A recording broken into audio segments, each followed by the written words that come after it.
back to our iMonitor tutorial video series. In this episode, we'll guide you through setting up the Tractor Implement Management (TIM),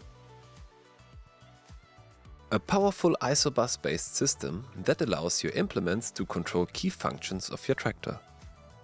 By enabling seamless communication between the two, TIM delivers precise operations, reduces manual effort, and significantly boosts efficiency. Before using TIM, it's important to ensure that both your tractor and implement meet the necessary certification. Certified equipment ensures compatibility and reliable operation. Register for free at aef-isobus-database.org and check the compatibility of your tractor and implement. A filled blue box confirms compatibility. By clicking on the TIM box, you can further verify compatibility in the dedicated chapter. Your tractor must also meet certain specifications. Only tractors equipped with the TTV transmission, ISOBUS predisposition and a third generation or newer iMonitor supports TIM. Additionally, the tractor must have the TIM unlock and TIM acknowledge buttons installed. All tractors come with a 50-hour trial license for TIM, allowing you to test the functionality free of charge. To verify if the trial license is active, navigate to the Universal Terminal menu on your iMonitor and check for the presence of the TIM symbol.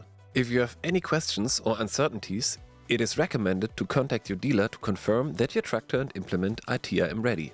Once all prerequisites are confirmed, you can attach the implement and set up the connection. Start by connecting the ISOBUS cable from the implement to the tractor's ISOBUS port. After the physical connection is made, review settings such as hydraulic flow, speed limits and PTO preferences, and adjust them as needed for your specific task.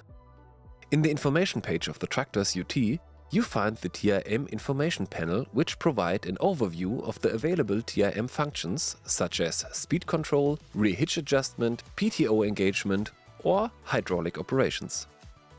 In the TIM menu, you will find status panels indicating whether TIM is deactivated, ready, awaiting operator acknowledgement or actively controlled by the implement.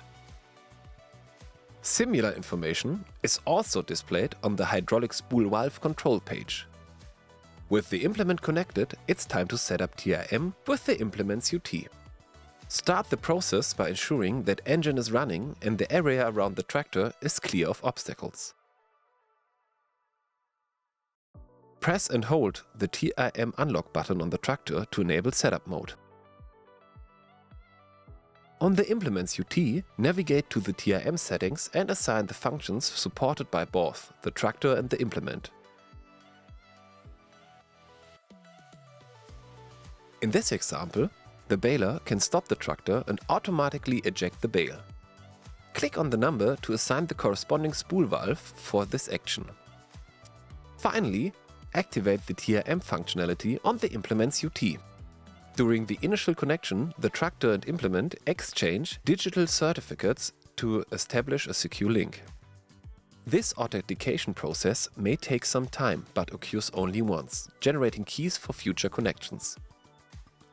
Once authentication is complete, activate TIM on the implement's UT by pressing the dedicated play button.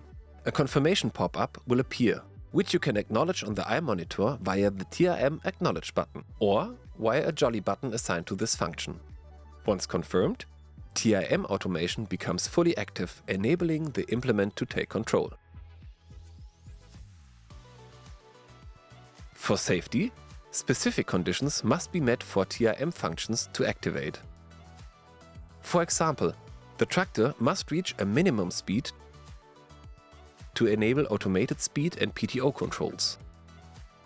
Rear lift and spool valves must also be unlocked and in neutral positions before they can be adjusted.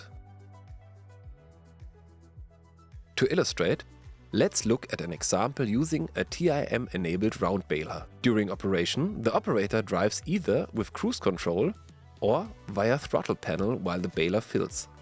When the baler begins the net binding process, it automatically stops the tractor. It then controls the spool valve to eject the bale. Before automatically resuming operations, the operator either reactivates cruise control or presses the throttle pedal again, and the process restarts, ensuring an efficient and hands-free workflow.